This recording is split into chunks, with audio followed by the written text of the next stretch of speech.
inabidi nije niombe viongozi wa dini tuendeshe maombi pia. Unajua wakati mwingine hizi chaguzi hizi watu kumaliza kuchagua pap, alafu baada ya kupiga kula ametangaza hivi tulimchaguaje huyu? Yaani kuna kuwa na kawingu fulani kanapita kama vile kana kamata fahamu za watu.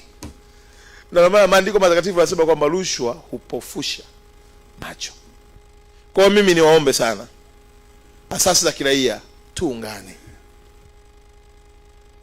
NGO tuungane. Yaani hapa liwe jambo sio la mtu mmoja, yaani iwe ni familia, iwe sehemu ya mapambano. Viongozi wa dini, viongozi wa kimila tuko kwenye laini moja, vyombo vya sheria tuko kwenye laini moja, vyombo vya habari tuko kwenye laini moja, asasi za kiraia, NGO wote tuko sehemu moja, walimu, malekchara wote kauli yetu iwe moja, kulinda maadili ya taifa letu. Mimi niwaombe kwa unyenyekevu mkubwa, turudini kubanana na waumini wetu kwenye mimbari zetu. Tutengeneze kizazi kizuri chenye hofu ya Mungu. Hii rushwa itaondoka yenyewe tu.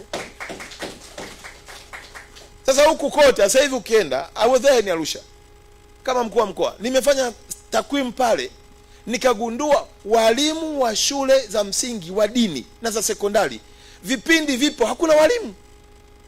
Yaani vipindi vya dini vipo, lakini hakuna watumishi wa Mungu wanayekwenda kuwafundisha wale watoto.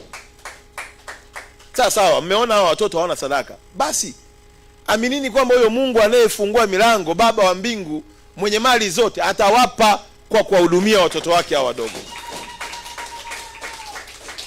Sasa hivi ukifanya utafiti wa kuangalia tu, kuna upungufu mkubwa wa walimu wa dini wa shule za msingi na sekondari ukilinganisha na miaka 15 iliyopita. Yaani huko nyuma miaka 15 iliyopita kulikuwa walimu wanapishana, mpaka unasikia kuna ugomvi walimu hawa.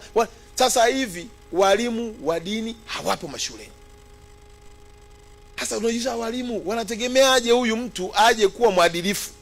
Yaani viongozi wa dini mnategemeaje huyu mtu aje kuwa mwadilifu wakati hamjahangaika kumtengeneza huku? Yaani abadilike tu hapa katikati, aingie chama gani awe mwadilifu? Siku moja marehemu mzee Sita akaniambia kitu kwa kwenye bunge la katiba, akasema unajua hawa wanaopiga kelele hawajawahi kukaa jikoni. Ukimsikia mtu apiga kelele, rushwa ni hatari, yaani umsikia kiongozi wa siasa anasema rushwa, kumchekia sasa huyu hajawahi kukaa wapi? Huyu aikaa jikoni huyu. Mdomo utajaa mafuta hata sema. Yaani hapa hizi kelele za rushwa wengine zinapigwa kwa sababu ya nini? Ya njaa tu. Why? Kwa sababu msingi wa familia umeshaharibika. Kwa hiyo hawezi kuja kuwa mwema huku. Leo atamshambulia huyu aonekane huyu ni mpambanaji wa rushwa, lakini siku akikaa kwenye kile kiti. Kwani nyinyi wa Tanzania tulizame.